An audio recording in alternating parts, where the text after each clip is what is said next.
ministry or church involvement you may have, and that'll be great. All right. So I'm turning it over to Dave, who is going to present to us on Appreciative Inquiry. And again, thank you so much, all of you, for being here. Thank you especially to Dave for clearing time in his schedule and being willing to share. Dave can also let us know about himself, maybe a little more detail even than what we've all shared about ourselves. So, welcome, Dave, and thank you for being here. Thanks, Michael. Great to be with you all, and thanks for your introduction. Some of you I've known for a while, and others I'm just meeting for the first time. And Connie, glad you're with us, and glad that uh, I know that Alan can spread the word through Facebook better than anybody I know. So I'm glad for that, dear friend that he is. So I've been serving for the Heartland Conference as the conference minister since 2018. For those of you who don't know, Heartland Conference, the UCC, is all of our congregations in Ohio. We have one in Huntington, West Virginia, and 8 in Northern Kentucky, across the river from Cincinnati. And we have 308 congregations in all. And those are grouped in 4 associations, basically the 4 quadrants of Ohio, plus those little edges that I just described. Prior to that, I served together with my wife Beth for many years as co-pastor in 2 settings. First in Louisville, Kentucky at Bethany UCC on the south end, and then in Canal Winchester at David's, where Dave Zerby served as interim for a while. And Beth and I served there together for 17 years, and then she went on to uh, work with United Church Homes, where she currently is with the Center for Abundant Aging, and now Vice President of Engagement. So I continued on for another 5. So I was in parish ministry for a little over 30 years before coming into this role. So that significantly, obviously, informs my sharing tonight, but also just the ministry that I carry. I I I may have left the parish, but the pastor part of me is still very much a part of how I understand the work. So it's really great to be with you. Before we dig in, uh, may I offer a word of prayer, and then we'll move into the presentation, and just know that I'm glad for questions at any point along the way. So if I get going, just stop me and say, Dave, what about, so will you join your heart with mine? Oh, love that will not let us go, we thank you. We thank you for the gift of community and the gift of technology that brings us across many geographies into a shared space where we may discover again your inhabiting presence of love. So you already are in us, O love, but deepen our awareness of you. In our sharing this evening, may we discover the gift of appreciation and the gift of holy curiosity and all that it can offer us by your Spirit's leading. So bless us and keep us, hold us and heal us, strengthen us for this work to which you have called us in the name of Jesus, to bear more light and more love into the life of the world. We pray all of this in Jesus' name. Amen. So I'm going to screen share here, and we'll get started. This is my nervous. Is the technology doing what I think it's going to do? Do you see a screen that says renewing the church through appreciative inquiry? Okay, great, great. So just a quick straw poll.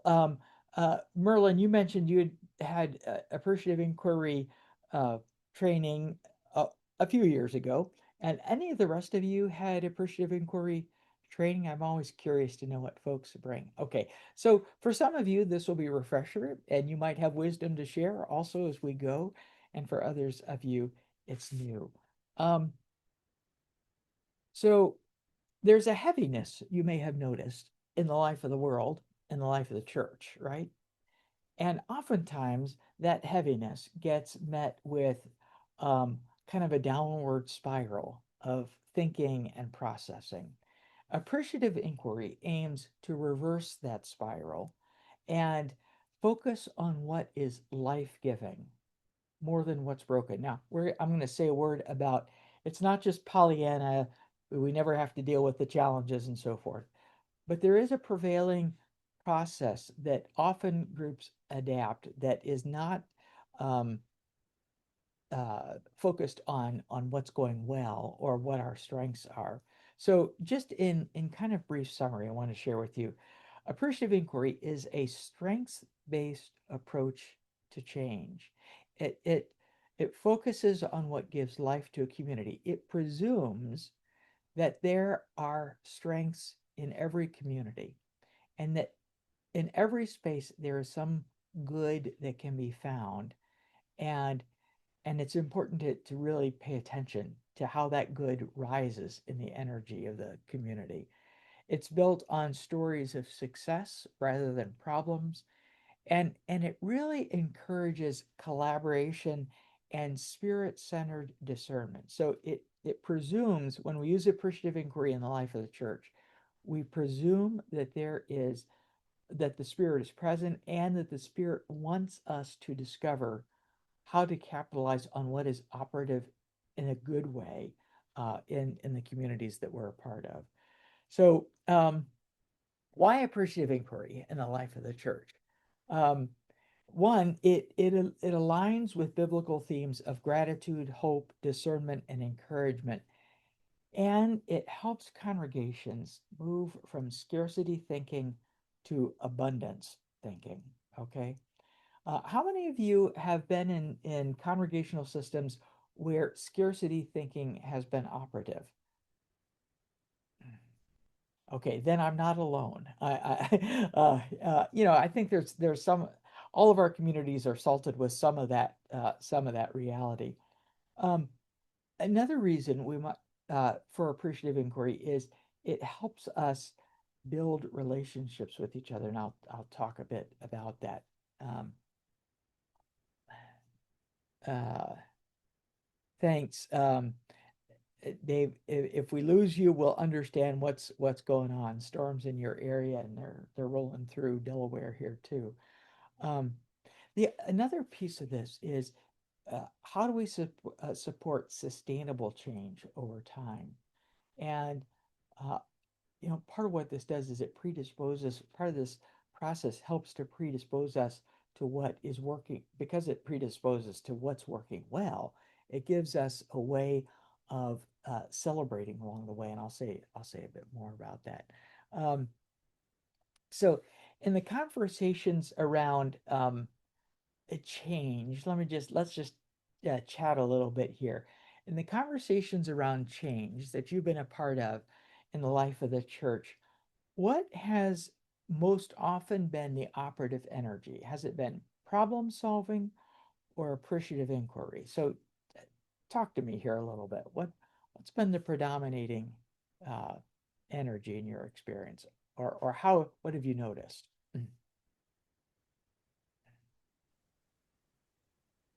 Uh, People are always going to the problem solving method. I think they were raised that way mostly, I think. To always think about what's going wrong and where should we start creating ideas to solve the problem. Yeah, yeah. How about We some of? spoke about this. There's a lot of problem solving.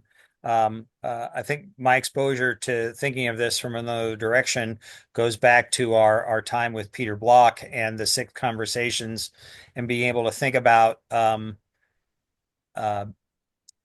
his bailiwick fits in with appreciative inquiry. It's asset-based community development, but it thinks about what are the gifts we have available and what are our opportunities, Mhm. um, as opposed to starting from a problem base. Yeah, yeah. I think there's lots of wonderful overlap. Certainly. Yeah, yeah.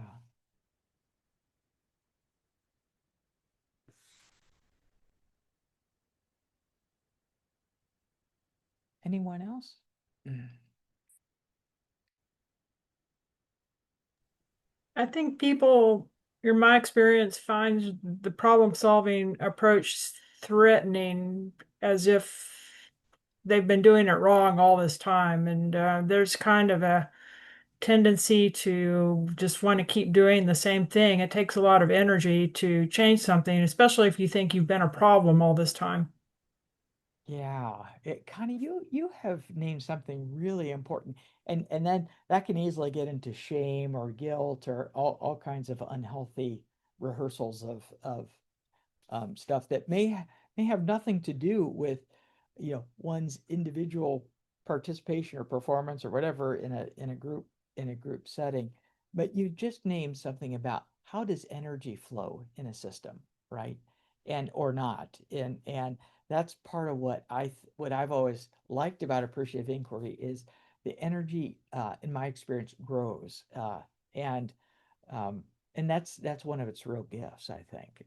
But it does take courage to risk something different, right? Um, and and really, what we're talking about is how do we shift a prevailing culture, right? Most of our congregation, all of our congregations have a culture. We've got a way of doing things, how we approach things, and so forth. And it can be easy to just rehearse the same old way of approaching things because, as you said, Connie, either we don't want to admit that maybe isn't serving us well, or because it's the path of least resistance. We'll just kind of keep doing it the same old way because the doing something different requires a different kind of energy for us. Um, so here's a theology for appreciative inquiry, and it presumes that God is already at work. Appreciative inquiry in the life of the church helps us be intentional about noticing God's presence. It's one of the things I love about it because it helps to normalize our conversations about the movement of God, both in our community life, but also in our lives when we're not gathered as, community at church. And it can really help us um, break open a different way of being in conversation with each other. And I can't speak for disciples. I think you might be better at this than we UCCers. I don't know. But talking about how God is moving in our lives is maybe not the first conversation sometimes that folks want to have. And yet, when you begin to note to introduce that kind of conversation over time, people begin to discover there's great power in hearing, what we call testimony, right? Stories from each other. And it has a multiplying effect over time.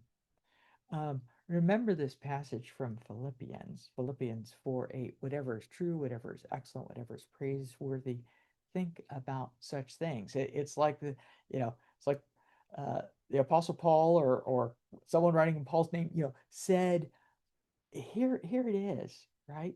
There's a movement that is shaped to some degree on what we set our energy around and on. Um, AI builds a culture of blessing rather than complaint.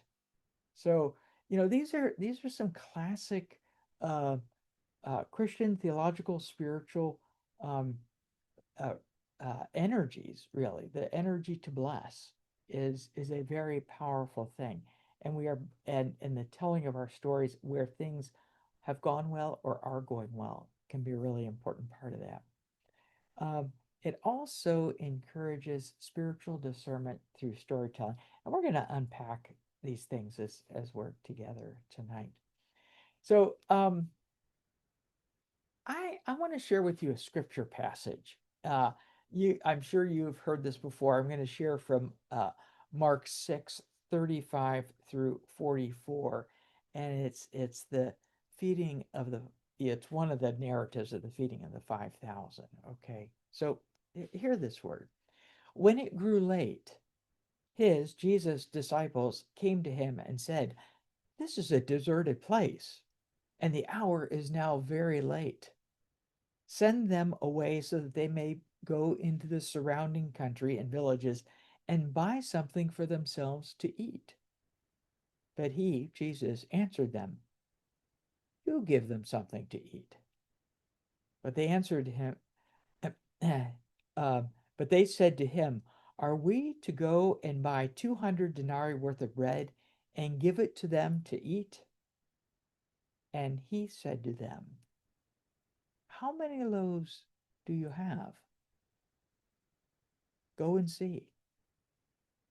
When they had found out, they said, 5 and 2 fish. Then Jesus ordered them to get all the people to sit down in groups on the green grass. So they sat down in groups of hundreds and of fifties, and taking the loaves and the 2 fish, he looked up to heaven and blessed and broke the loaves and gave them to the disciples and set before the people and divided the 2 fish among them all. And all ate and were filled. And they took up 12 baskets full of broken pieces of the fish and of the fish. Those who had eaten the loaves numbered 5,000. It says men, and in other editions it says and others, right? So what do you hear in this story? You've heard this a zillion times, I'm sure. What sticks out for you?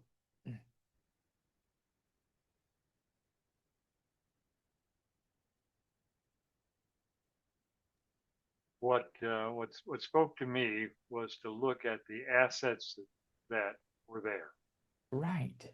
Yeah. That's what the people had, and then those assets, of course, were multiplied. Of course, my experience over many years in ministry is, and I think our people are trained that way. You talk about, I think my business people that were on my boards, things they're trained to think of scarcity and think of problem solving. Mm-hmm. That's that's an insight I just had here sitting here. Yeah, Brad, I think you're right. I think, what's the bottom line here? What's the, show us the data. And this narrative doesn't operate just on the data, right? I mean, it trusts that there is a larger energy at work. And I love this question.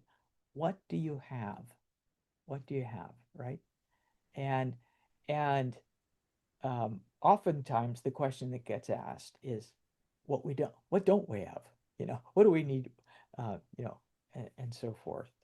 And the text. Go ahead, Michael. Yeah. No, it's good. I keep thinking about, growing up and traditionally interpreting this passage to think that Jesus multiplied what they had on his own out of thin air, and many ways in which, just out of, Brad was speaking of experience, but in experience, to feel like the greater miracle is that people are motivated to generosity, and it's the generosity that becomes miraculous.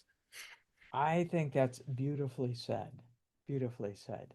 I once heard a sermon about this text or one of the others similar to it, that in the ancient world, people would not have traveled without food.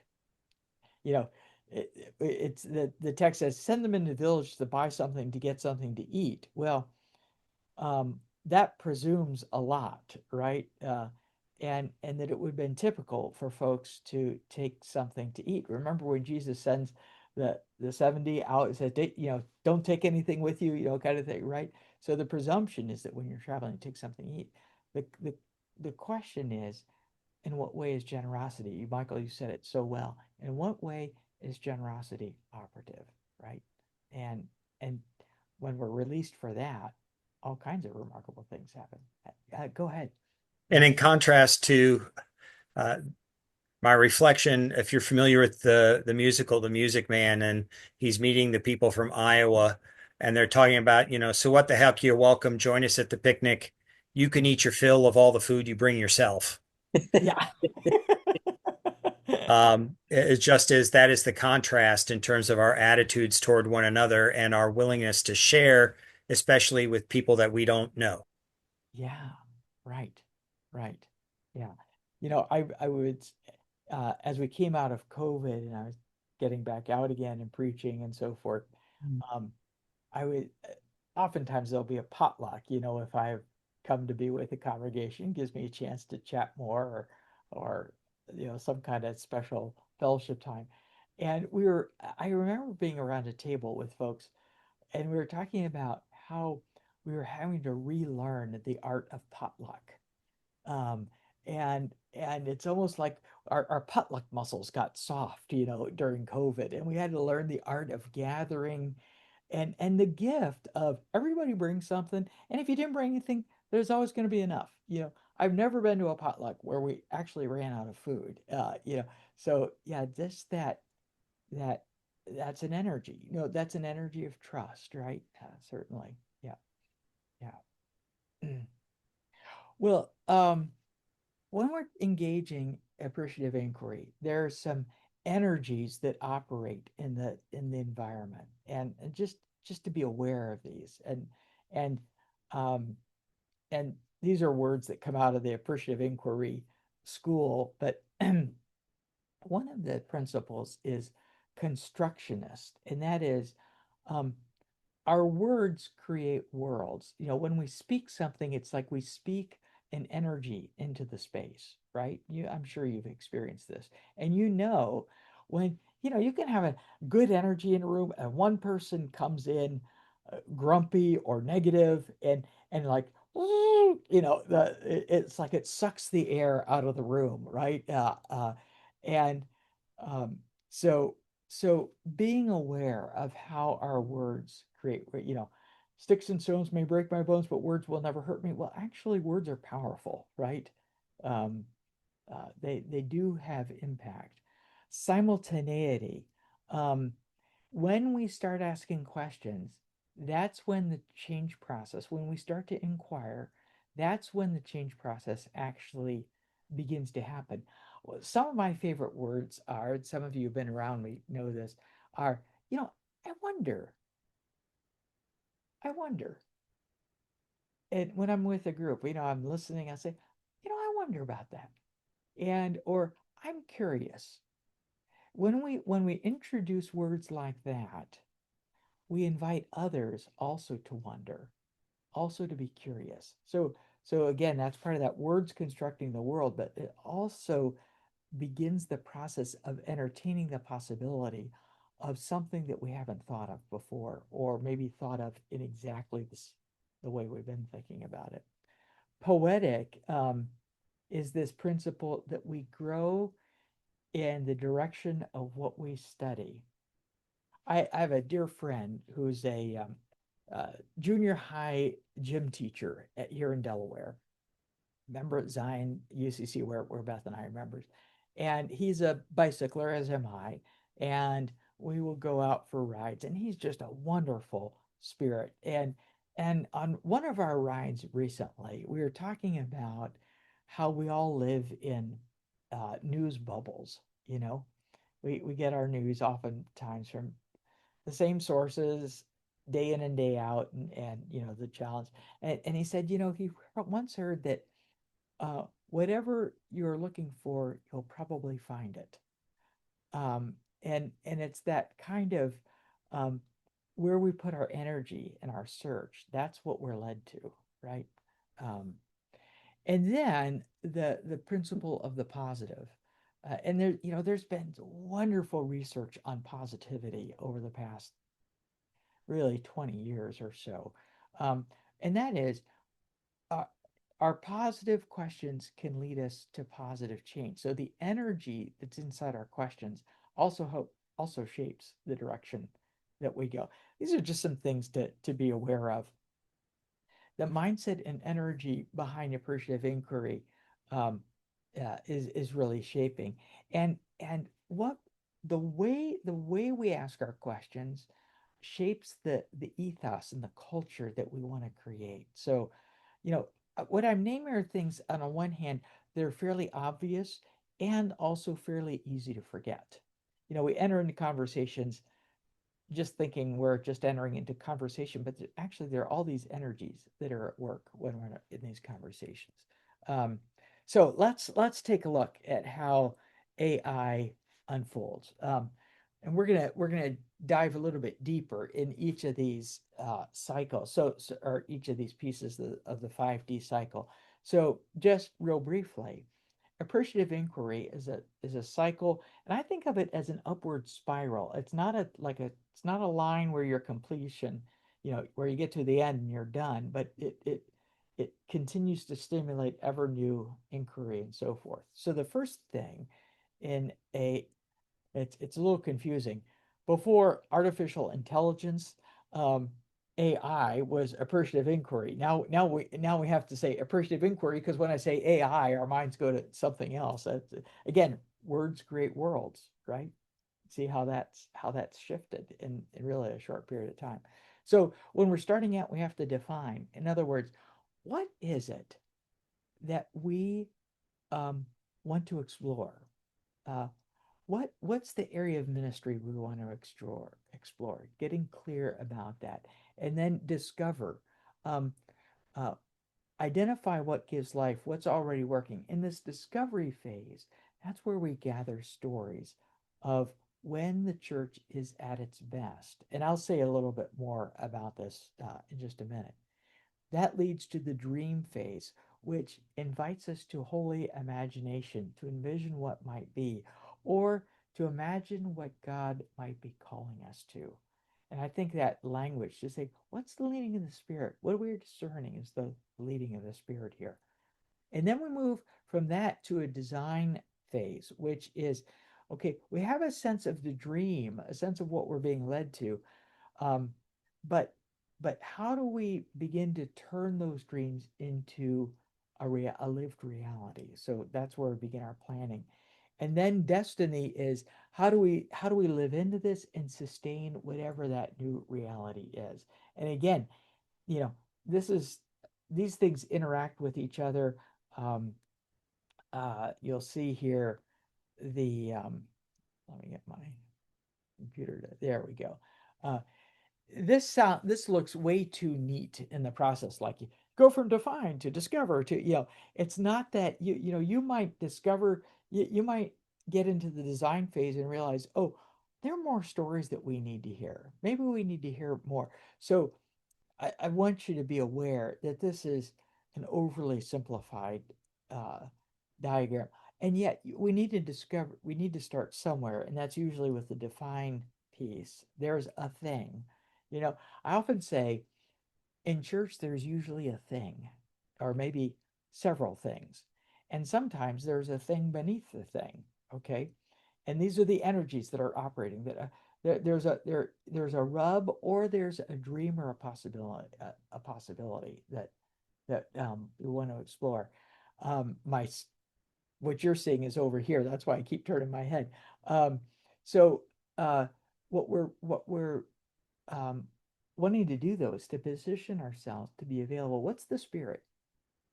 How's the spirit? What's the nudge inside that can help us? Um, you know, one of the things I want to name is we're talking about developing a new culture in your church processes, in your church boards, in groups as they meet, and to remember that this takes time, and there's a learning curve with all of this. I'm going to be sharing all of this slide deck with you and some other resources so that as uh, you want to implement this, you've got some resources that you can use. And so let's take a look at each of these steps. Define is really about setting the stage. Okay, um, what what are we going to focus on? Where are we going to put our energy? What's the ministry area or question that seems to be before us? How do we develop a helpful strengths-based focus in this? Um, can we be clear about whatever this thing is, how it connects with our articulated vision or mission, congregational vision or mission, you know, so that so that we understand that our interactions have a larger frame that we're engaging them around. So we choose a focus that matters, something that the congregation cares about and wants to strengthen. Um, and this really helps us be in touch with, oh, this is our sense of calling. in the season of our life, how do we let's agree that we're going to tend to this. Then in Discover, we take time to identify moments of excellence. This in this phase, we conduct what are called appreciative interviews. In other words, we sit down, we listen to each other, and I'm gonna share some appreciative inquiry interview question sheets that'll come with this, but um, it requires, usually it's helpful to train people, to have folks, if you really want to do a deep dive, to train folks to be listeners, and I'll send you some resources about that. Um, so in Discover, we listen for these stories about when the church was at its best. The stories reveal our strengths, our values, and the way God has already been at work. Now, I want to say a cautionary note. One of the challenges of this is it's easy to move into nostalgia. And when we move into nostalgia, then we end up wanting to rehearse or simply recreate the past. So it's important to recognize um, not not just what we did, but what was the energy that was operating there? You know, what was the energy that was operating there? When Beth and I arrived at David's church in Canal Winchester, we followed um, a series of very tragic, difficult things that had happened in the congregation. Our predecessor, the pastor, had died very suddenly of a heart attack at age 41 the day after Pentecost. 2 weeks later, the choir director died from breast cancer. And before the month was out, the treasurer, who had been a lifelong member, died from melanoma. So, talk about trauma in a congregation, really, really challenging. And so we came in as a clergy couple, which, was a different model for ministry. We weren't there very long, and they started reminiscing about this community dinner that the congregation had done for years, and and how great it was, and how everybody in the church got involved, and just and we listened, and they said, we want to be sure we get this going again. The challenge was the key leader of that whole event was the organist, or the choir director, who had died. And there was no, and we had never experienced it. We had never experienced this community dinner. And they were looking to us to maybe take up the ball and run with it. And we had to say, we have this is not something that we have experience with. And no one else was um, willing or able to take up the the leadership role. One of the things we started to ask is, tell us about the energy that operated in that experience over those many years. What what was it what was it that you most valued?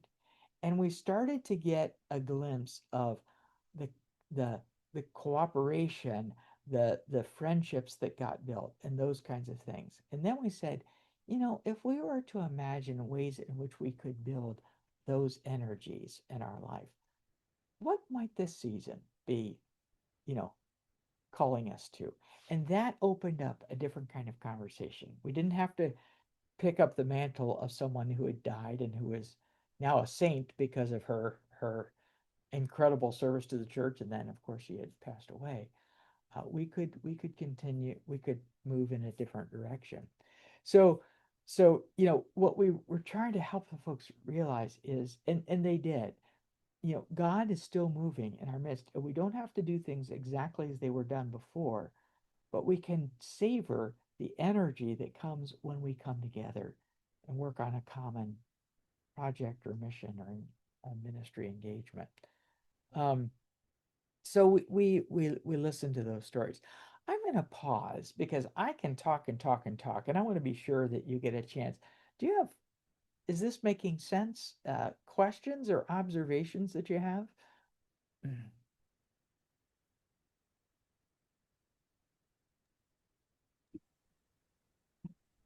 You I said, can think, go ahead, Mary. Dave, you said that you would give us some questions later on. The book that I read by Mark Branson, I don't know if you're familiar with his Oh, work. but I know that one. Yeah. He really applied appreciative inquiry to the church, and he came up with really good questions that really helped me at Calvin. Great. To and they're not meant to like bolster you from here to Timbuktu. It just like inches you forward. That's what I found, and it was so exciting. It's so exciting what just like one little question, just a tiny shift, Yep. um, like Yes. throwing a pebble in the lake. Yeah. Yeah. That Mary, thank you so much. And I think what you just said something very important. Um, to trust the gift of the small opening that creates with these questions. As you said, a subtle shift, something that moves us, just a little bit different in a little bit different direction. And you begin to discover these openings. Yeah. Merlin, First of all, David, we can barely hear you. Your volume has gone down for some oh, reason. huh. Yeah.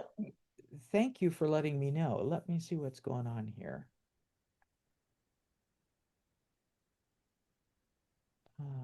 I'm going to stop share just so I can get to my. Okay. Um,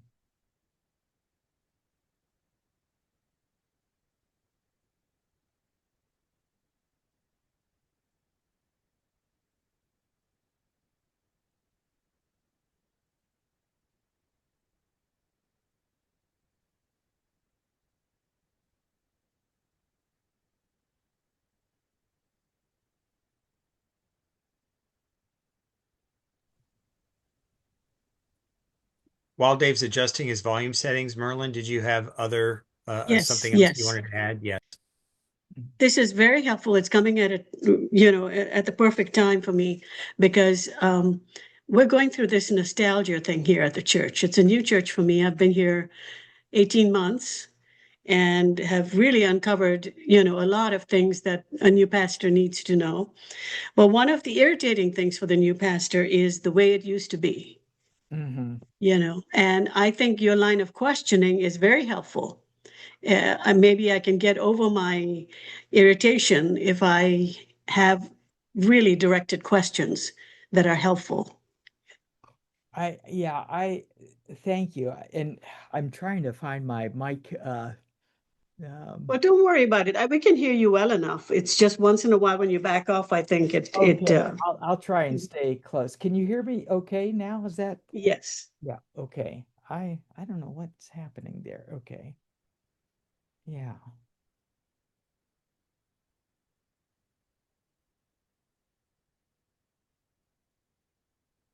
I know.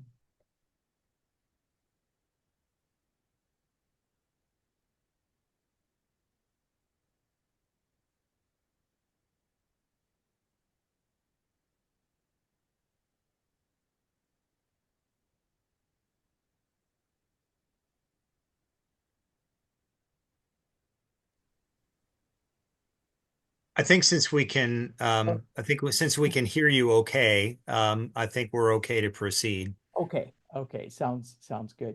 Let me get back on screen share here.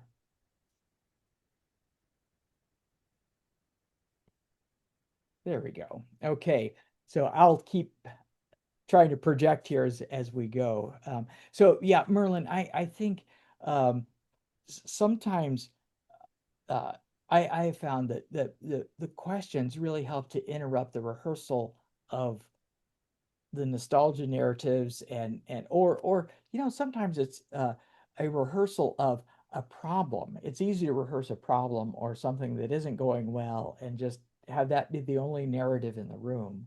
Um, and the questions can flip, and we'll get to the idea of flipping things in just a minute.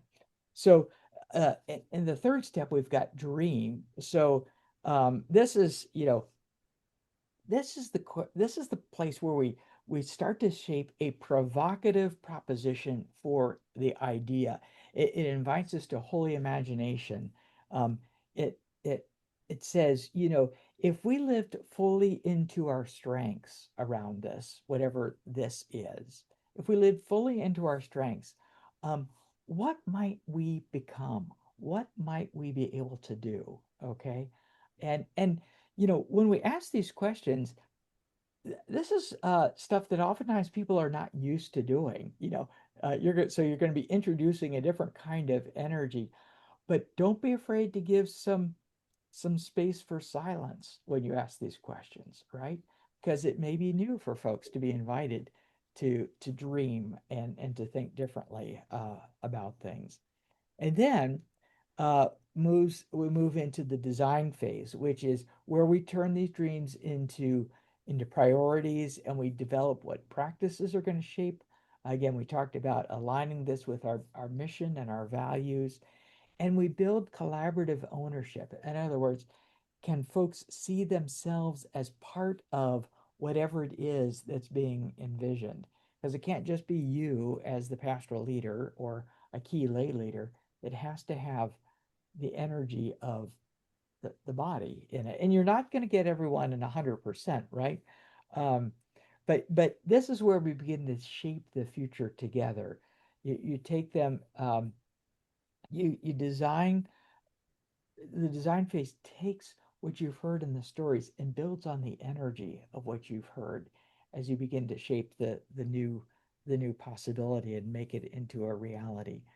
Um, Can I if we, say something, Dave? oh yeah, please, Mary. Mark Branson said something that really helped me a lot. He said at that phase that you can, in his book, he said, if you write something that you've collaborated together and you want to put together, construct one paragraph or two, and Yep, it's in the kind of like the language like we're already there. yes, yeah. Yeah. And it's just so cool to think like that because we don't normally do that kind of thinking, I don't think. You may have heard, thank you so much for that. You may have heard this idea of the future story, of writing the future story, right? So, um, and you write it as if it is a reality, okay? In our future story, we have that this is going on. This is what's happening in our life. It can be very powerful because when people start to rehearse a future story that's been crafted together, they begin to develop they begin a different thing that they can rehearse, a different narrative that they can rehearse, and and and writing it as if it's happening. I really appreciate, Mary, what you've just offered us.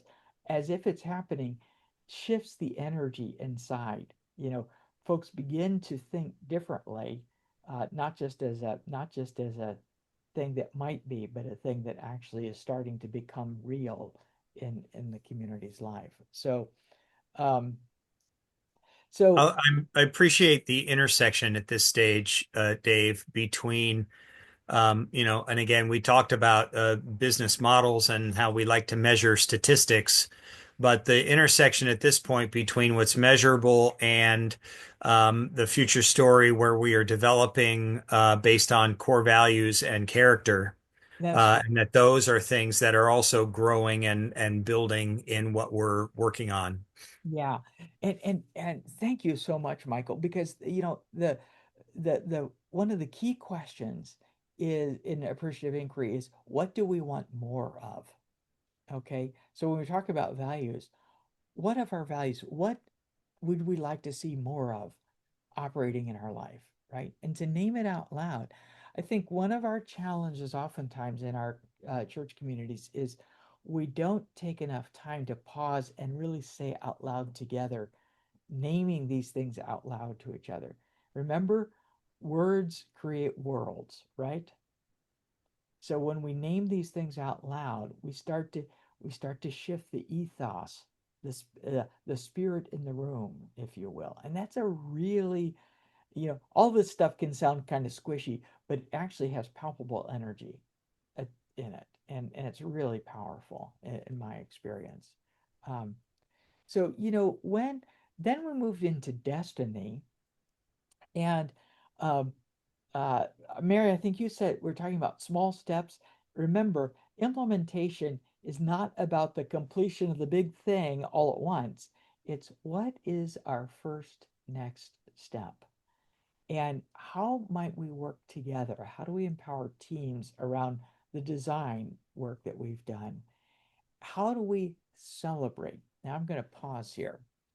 I think celebration in the process of church life, we think of the big celebrations, big anniversaries, that kind of thing, right? Big moments. When we were going through the thick of COVID, I read a book by B.J. Fogg, he's a psychologist. He's written a book called Tiny Habits.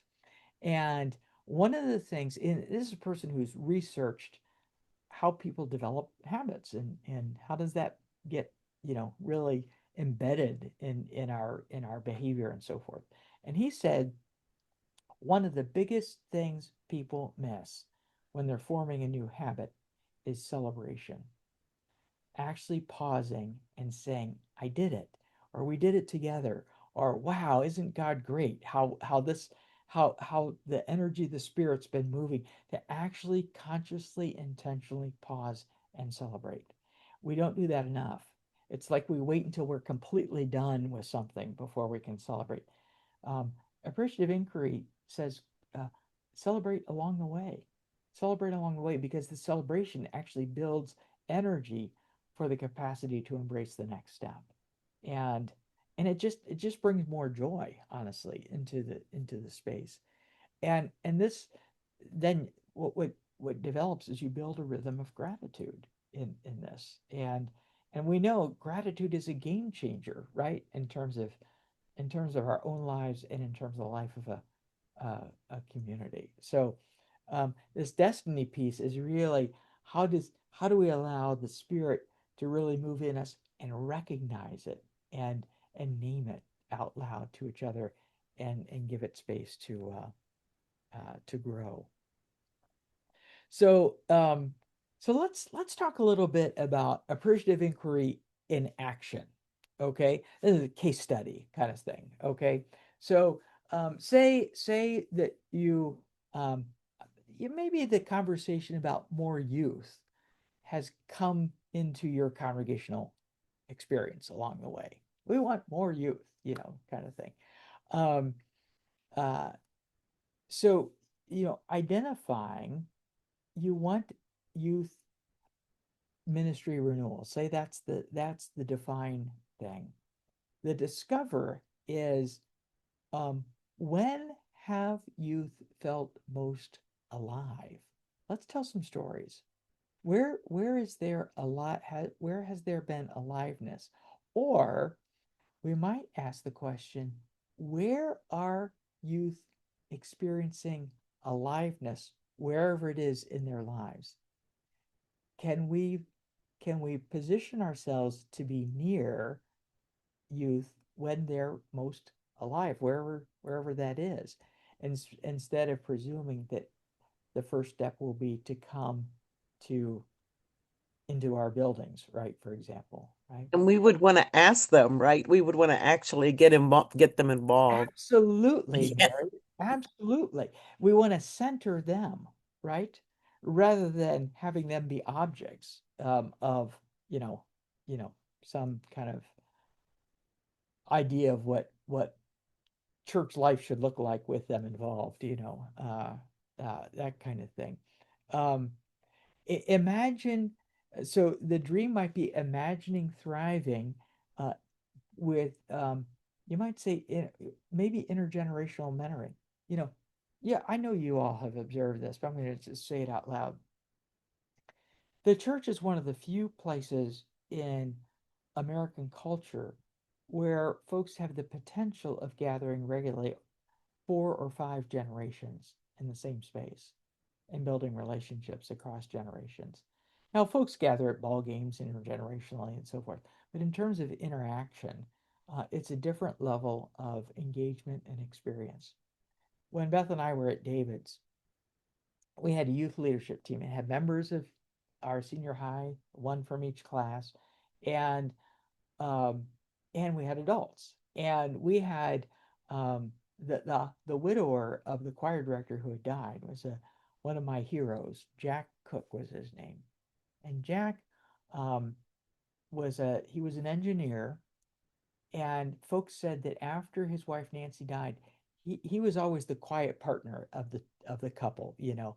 But after Nancy died, he came out of his shell, and he got more involved at church and so forth. And I thought, and he was curious. He was a person committed to lifelong growth. In his mid 80s, Beth encountered him coming out of the church library on Sunday morning, where one of our young adults was teaching a process theology class, and he had this stack of books. And Beth said, "Jack, you've been in the adult class?" He said, "Yeah, we're studying process theology. I've got these great books. I don't understand much of it, but boy, is it interesting." And I thought, okay, this is the kind of person that I think our youth should have a relationship with, contact. So I called Jack one day and I said, "Jack, would you be on our youth leadership team?"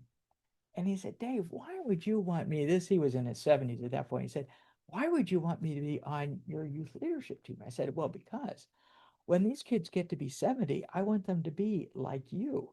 Uh, and the way they'll do that is to experience the kind of person that you are, right?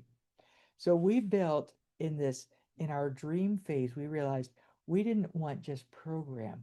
We wanted to build healthy, strong, deep relationships.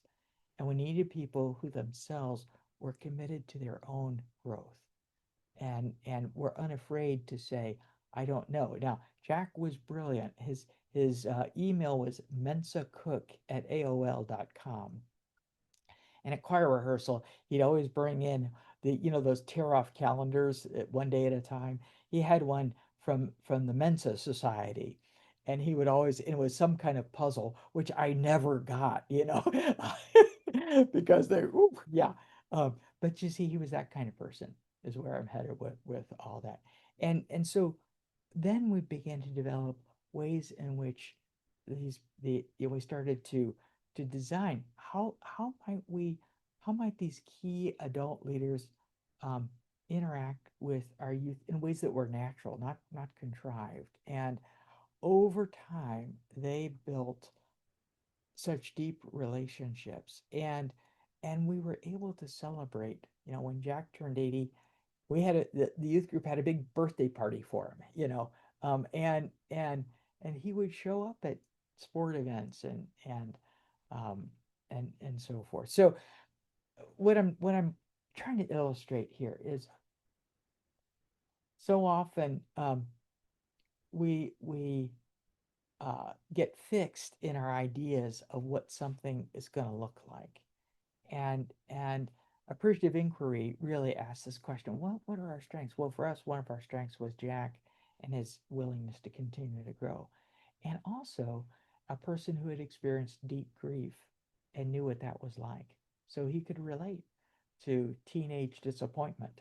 you know um, he could mostly he could listen really well, which he did. Um so so here is just a sample of some appreciative inquiry questions. Remember, we talked about the appreciative interview process, and it can be as simple as, what do you most love about our church? And I think, to get people to tell stories, not just, "Oh, I like the people," but tell me a story about how this community, what is it about the tell me a story about that informs that one sentence, that kind of thing. um when has our church felt most alive to you? What was going on then? What values, Michael, you raised this earlier, what values were being lived out as you had that experience? When have you felt God's presence here, right? um, what ministry brings you joy? How might we create more moments like that? Um, what is one hope that you carry for our future? What's a hope that you carry for our future? Um, and you know, you can obviously you there are whole books, and Mary, thank you. In fact, if you would put in the chat um, the book that you've been referencing, I think that would be a real gift. I think I did, but maybe I put it Oh, under someone's. maybe, you know, maybe I missed it. Is it there? Oh, yes, yes, it is. Thank you. Okay. I didn't realize it was there. Yeah, Okay, great. Yeah, super. there's a Yeah. yeah, there's two. Yeah. So, you know, when you're wanting to do an appreciative inquiry session, um, uh, some things to keep in mind. And you know, you can do this with any group, honestly. I think it's really good to train um, uh, our leadership boards. You know, I don't know in the disciples is church board or church council. Consistory is another language that we use in the UCC. Um, you know, because if you can build a culture in your church board, then that can oftentimes filter and energy into the life of the wider congregation. So just some things, and a lot of this is obvious, but just to kind of review it, you know, you want to create safe, prayerful space grounded in scripture.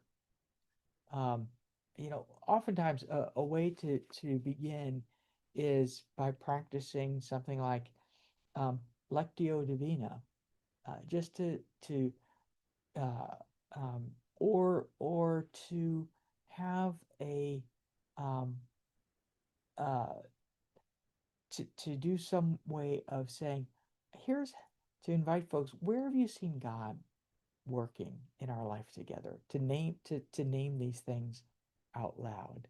Um, when you're doing the interviews, to do those in pairs or small groups so that you're sure that everybody has space to be able to speak. I think that's really important.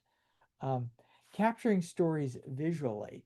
So you can write notes down, but sometimes it can be powerful to, and I'm a stick figure artist, so I want to be very clear. You know, when you say capture things visually, what does that mean? But just some way that stimulates a different part of the brain actually is really what that's about. Um, to listen deeply for themes. Um, and then to celebrate and act on discoveries. You know, if you listen carefully to a group share their stories, you're going to discover that there are common themes and common energies that rise up. And it can be important to just pause and say, you know, I'm noticing something. So I was in a conversation um, the other day, a Zoom conversation. We're doing some important dreaming and planning in the life of the conference, and in partnership with the Indiana Kentucky conference, right next door to us here, adjacent to us. And the energy in the room was palpably good. I mean, just it was just you know you've been part of these meetings, I'm sure, where there's just a like a pulse of good energy. And I called a hey, I called a celebration moment is what I did. I said, I want us just to pause. Do you feel what I'm feeling? You know, I wanted to check out with the group, and everyone said, yeah, Dave, we feel it too. And I said, this is why our coming together and dreaming in the way we are matters so much.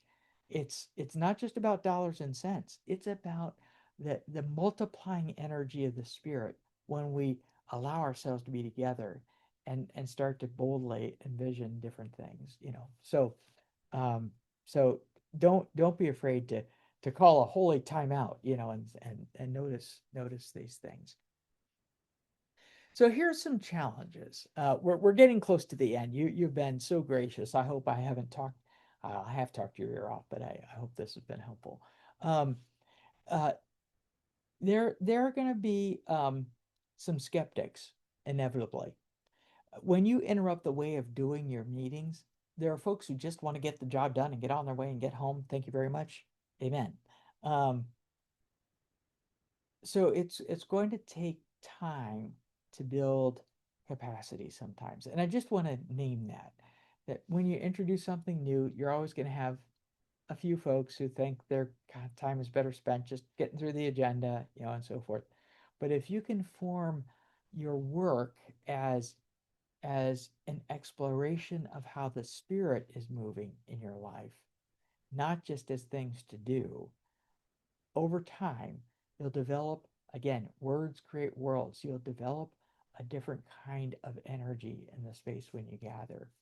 Um, then there's this, uh, again, I didn't mention this, regrounding in scripture, I think is key here. There are just these great, the feeding of the 5,000, but, so many places Jesus is addressing a skepticism of some kind. Have you ever noticed that?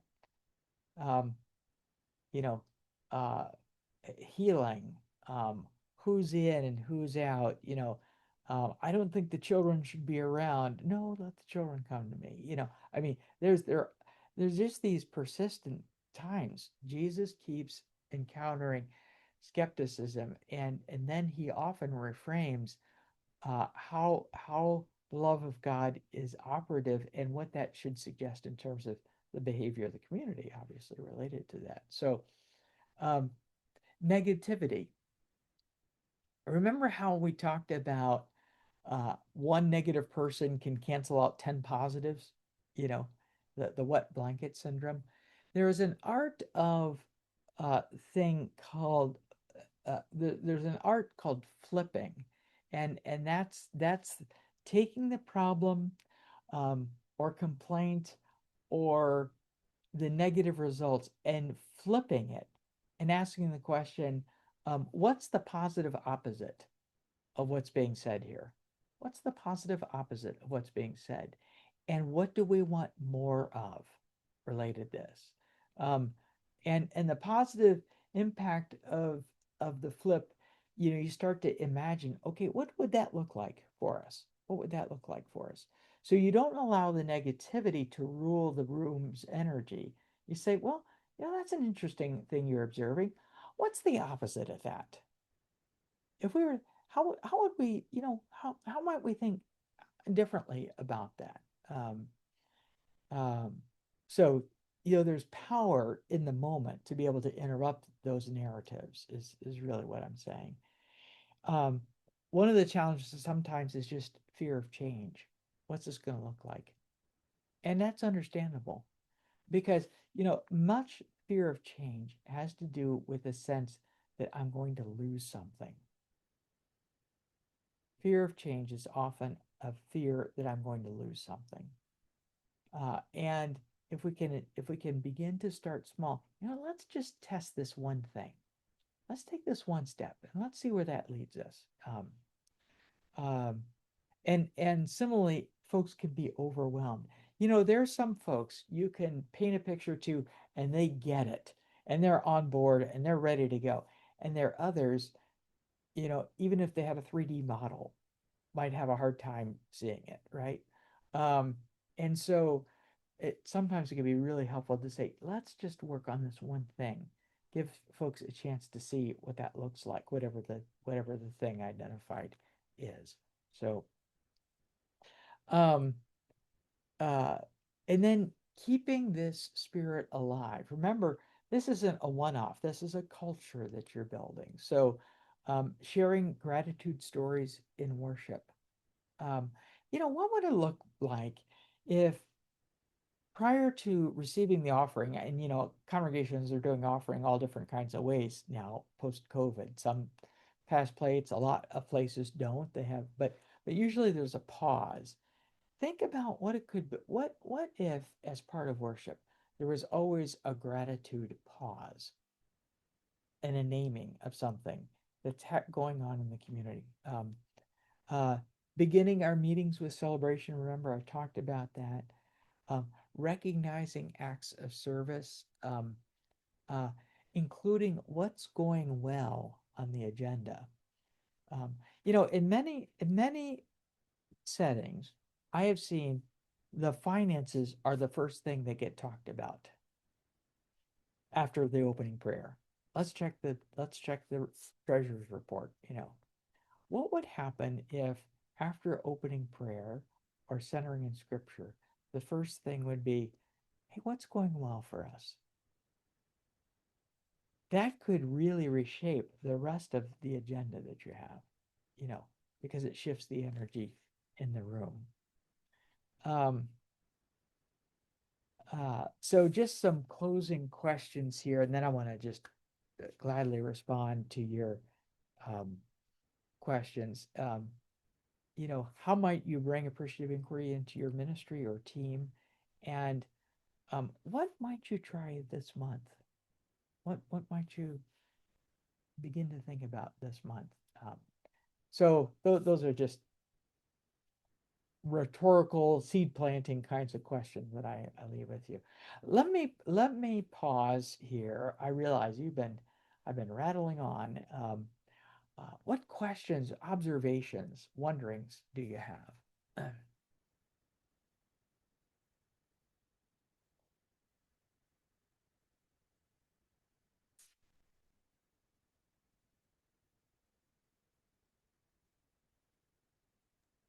I have kind of a question, observation.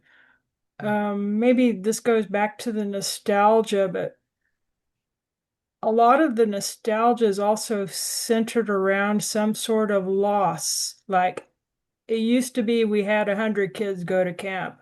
In the olden days, we had such and all of that. Um, and I think it's important to acknowledge those losses, but maybe the way to handle it is to flip that and say, what is it?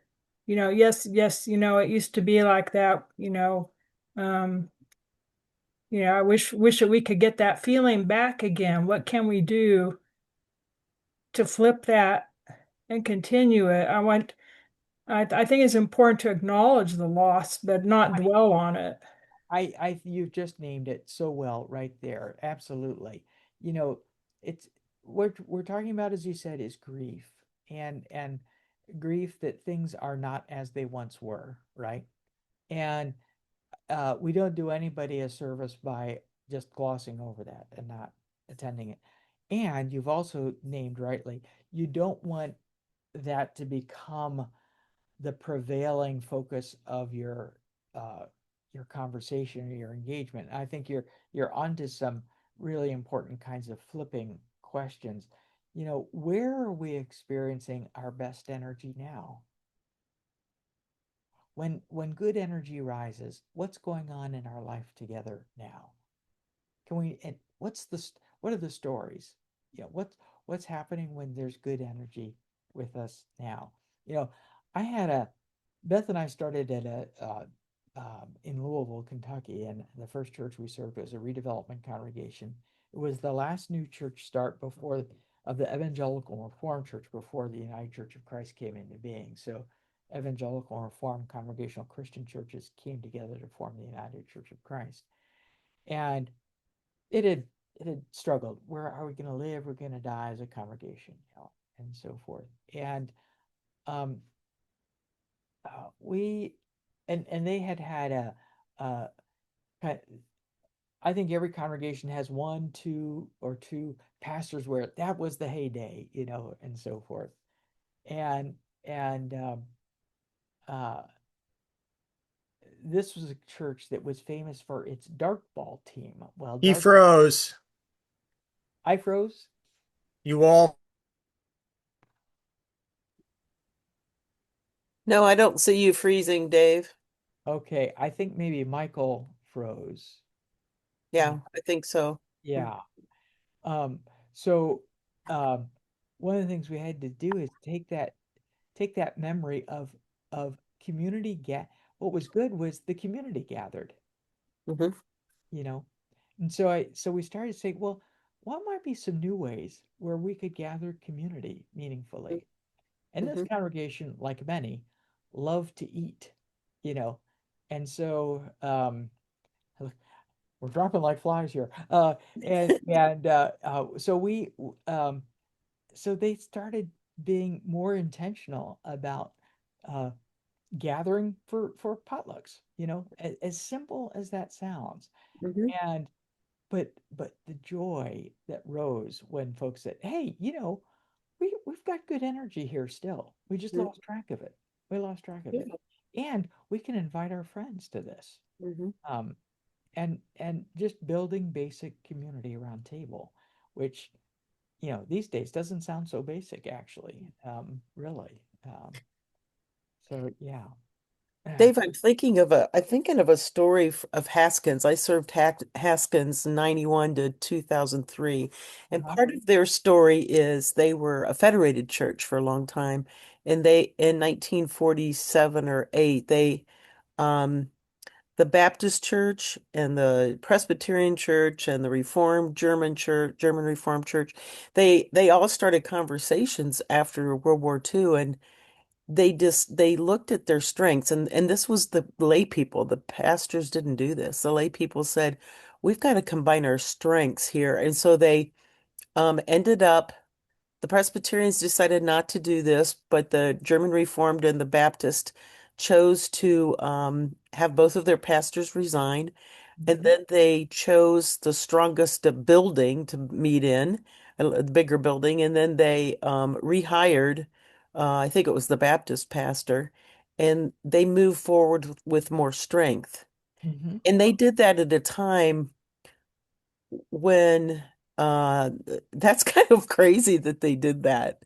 Be Right. Yeah. because because really they could have just said, well, our church is not doing that well, we're shifting and changing with the times and the German language isn't being used, we could just die off. Yeah. But Right. isn't that is such a cool community story. It really is. Well, and so, if you're to do an appreciative inquiry narrative there, you could observe, in our DNA is a capacity to think outside the box. We have that in our history. So what might be the outside of the box thing that God's calling us to now, right? Um, and what are we willing to try just one small step of getting outside of our usual box, whatever it is, whatever, however you define that. But that would be a way of saying we know that we can do this because it's been done in the past, but it's going to be done differently. The thing that's the common theme is doing something outside the usual way of thinking about doing it. But the particular thing is going to be a new thing because a new season, right? Yeah. There's a core approach to ministry here too that I'm really I am grateful for. But thinking about, one of the things when we were just beginning to build this team that is sponsoring this webinar tonight, when we began to organize, one of the conversations was about we are not coming into existence to the help us not close our doors is not the question that we're trying to answer. Hmm. And we are looking at, what are the ways and the opportunities we have to live Hmm. into the future now and into the future. Um, you know, uh, Congregations live and die and all of those things, but to think about that, our task is to move forward out of existence into life, Right. whatever that looks like. Yeah. Right. Yeah. Yeah. And that, Michael, you've just named very much an appreciative inquiry frame. What what's life calling forth from us for us, right? So, yeah. Yeah, absolutely.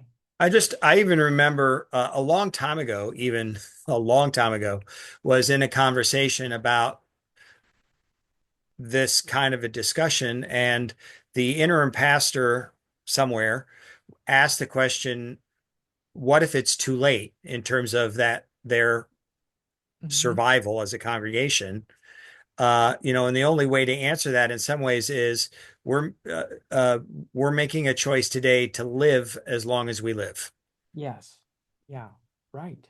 Right. And then, um, can we begin to name for us what being alive looks like? what does being alive look like for us now? Let's dream about that. What's the future story of aliveness, right? Um, I was in a meeting earlier today and we were talking about the importance of the theological language that we use. What yearns to be resurrected? What's the energy of God's life-giving presence moving us towards? Can we begin to name some little buds, the growing edges, it's Howard Thurman used to talk about the growing edge. Look to the growing edge. And in other words, where do we see some new thing emerging for us? What's stirring in you differently now than maybe it did a year ago or even a week ago? But a lot of this, as we're talking about, has to do with the kinds of questions that we're asking, right? And because the words form the world. They move us in a direction. And it's really powerful. And it can work in the opposite way too, you know. Um, yeah. But we want to obviously look at the positive. And again, I want to just say doesn't mean that we never look at our problems, because there are things that have to be tended. Um, the question is, what's the predominant energy in our conversations most of the time? And if it's always problem focused, that's a different kind of energy that inhabits a group and inhabits the space. So you want to balance that with you want to balance whatever that necessary conversation about attending a problem is with the other, flipping and identifying what do we want more of? How can we embrace that for our life together? Um, Brene, yeah, or thoughts. Bren, oh, Yeah. sorry about that, Dave. No, go ahead. Brene Brown has on her website a really nice value, like a list of a ton of values words. Yes. And what stage would be appropriate to use that value assessment when you're working Yeah, in a that's a really good thought. I'm going to just take us back to our 5D cycle here. Um, I really think um, uh, when you're really could be used at several different points, I think. Um, but when you're doing the discovery phase, that can be a really helpful place to say, where we've identified certain core values that are important for our life together. Where do we see those um, really blossoming, really blooming in our life? You know, and or where do we want more of that value to be operative in our life? Now that suggests that you've done some work to clarify core values, right? Uh, every Sunday, our pastor opens up and welcomes the congregation, welcomes visitors. That's not unusual. But she goes through our core values, our 5 core values, and she names them, and with a brief 1 or 2 lines, and it's practically the same every Sunday, and she shares that if you're a visitor, we want you to know what kind of community we feel called to be. These are the values that, um, and for those of us who are members or frequent attenders, we need to be reminded that this is what we aspire to, and it's easy to forget. Um, and so she's building, in our congregational culture, um, a sense of what it is that shapes us. I've had the privilege of being in a number of conversations with folks who've joined since we've been members there about 8 years. Almost all of them say that clear articulation of the values was one of the things that drew them into the church community. Um, they discovered it would be a safe community where it's an open and affirming congregation, and just just the way in which that clarity about the values was articulated had carried its own energy. It had a transparency to it, and Brene Brown's clarity is kindness. Right. If they could enter in without being surprised. A lot of congregations say we're welcoming, but there's a bait and switch that sometimes goes on in terms of um, Zion, David, Dave, I'll mention as having been a visitor to Zion, both individually on my own and then bringing a group of youth from our church there to visit about a year ago. Zion was the first place I ever went to in worship where the pastor at the beginning of the worship service made a point to tell everyone gathered there, this is who we are and what we stand for. And we understand that it's not for everybody, but you need to know this is who we are before we begin. Okay, now let's worship. oh, So, that and I think, on the other side of that too, your Pastor Beth, your pastor, was very winsome in being able to present it that way as well. yeah. Sometimes that kind of presentation can be, you know, it can sound like let's have a fight as opposed to let's be a community, so it felt Yeah. like let's be a community. Right. And Michael, I will share with her what you said because that'll be helpful to her to, sometimes we do things and we don't know how's this landing, right? Um, but you're right, how it's done. And I think that's true with appreciative inquiry, how we ask our questions. If we ask them with tone matters, we know that, right? So you can ask the same question, but the tone with which it's asked matters a great deal in terms of whether it evokes an openness, a curiosity, a wonder, or fear, or we all, we've all experienced that, the I impact. want to honor our time commitment. So it is 8:01 according to the clock on my computer.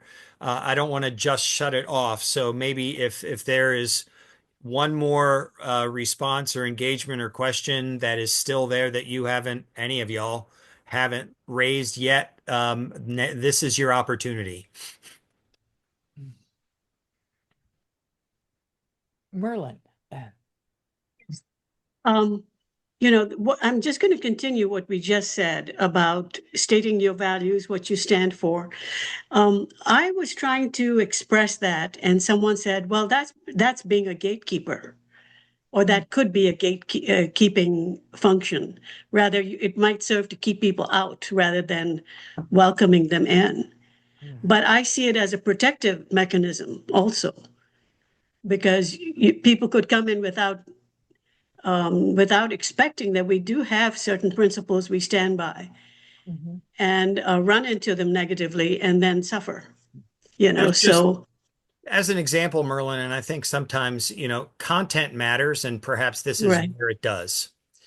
right. I'm the immediate comparison that draws to mind, which is also in a lot of ways a statement of value, but it has a whole different kind of values attached to it, are the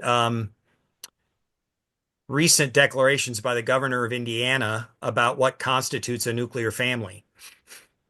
mhm, I don't know if you're Okay. familiar with that or not. There's No. the general minister. There was an email that came from the general church today that included a pastoral response to Governor Brown, I think is who that is. I'm not remember exactly. But really was talking about, um, family means more than that to us kind of thing, that the statement Mhm. from the governor was very, was depending on your point of view, was restrictive or whatever other kind of definitions you would put to how he defines quote unquote family. Um, but just generally, the result of gatekeeping or clarifying, um, I mean, I guess you could do both at the same time. However, um, what you're saying matters in terms of what the impact of the statement is. mhm. Yeah. You have to be clear. Yeah. And I think the reality is, spoken or unspoken, a community has an ethos, and the question is, will they find out, will they find out about that accidentally over time, or will they have clarity right out of the gate? And if it's not a good fit, it's this idea that we want to be able to be available to everyone, um, but not everyone may find in a particular community the right fit for them in terms of where they are in their spiritual journey. And Beth is very clear that she wants folks to be on the search to be connected to community that fits. And um, and and and her naming of these values, I think, is a very open way of saying we know that there are many different kinds of churches, and Right. you're on the search. This can be helpful to you. But So we shouldn't be in a rush to say we need more people, so therefore everybody come in as you are and you're welcome, without really explaining yeah, what the nature of the community is. Mhm. well, and again, that kind of clarity that Michael described Beth offering, our pastor, um, has been for so many a great help to find, a lot of folks who had given up on the possibility of being part of a church because of Right. the church hurt that they were carrying. So, so that's kind of the flip side of it is, um, I find that really this part of the conversation for me applies yeah, because I'm struggling with it. mhm, On the one hand, we're saying we need people, we need butts in the seats, mhm, and just go for the crowd. And on the other hand, we have to be a little more sensitive. yeah. Well, and the reality is, no congregation will grow in a kind of profound and deep way over time if there isn't clarity about the values that are operating. Um, People will come for time but then leave because they get disappointed or they come Right. discovers themselves surprised and so forth that, oh, um, I mean, even those folks get to come, Right. yeah, You could even call it clarity of mission. Like, what are we really about? Like, what is this Yeah. thing we're doing? yeah, yeah, Can I can I offer can I offer a kind of a lighter kind of response to that from my growing up in the Assembly of God Church? Of course. sure, Brad, We go ahead, we yeah. used we used to we used to learn there this we don't smoke and we don't chew and we don't go with the girls that do. That was our statement. And sticking to it, right? Yeah, That's right. yeah, That's right. yeah. Right. Yeah. Well, When you talk about expectations. yeah. And here's an interesting thing. You mentioned Assemblies of God, Brad. Our pastor Beth grew up in the Assemblies of God. She's very progressive now, Yeah. theologically, deep spiritually. She's great, Yeah. That wonderful. was my that many yeah, and I'm glad when I journeyed out of the assembly, got into the United Church of Christ. First of all, it was met with a lot of suspicion. Uh-huh. Yeah. Yep. Mhm. I'm sure. I'm sure. Well, friends, it has been a delight to be with you. I hope this is helpful. As I mentioned, I'll send to Michael the PDF of this PowerPoint so that you have that. And this is, this information is not original from Dave. It's a collection of things from a lot of different places.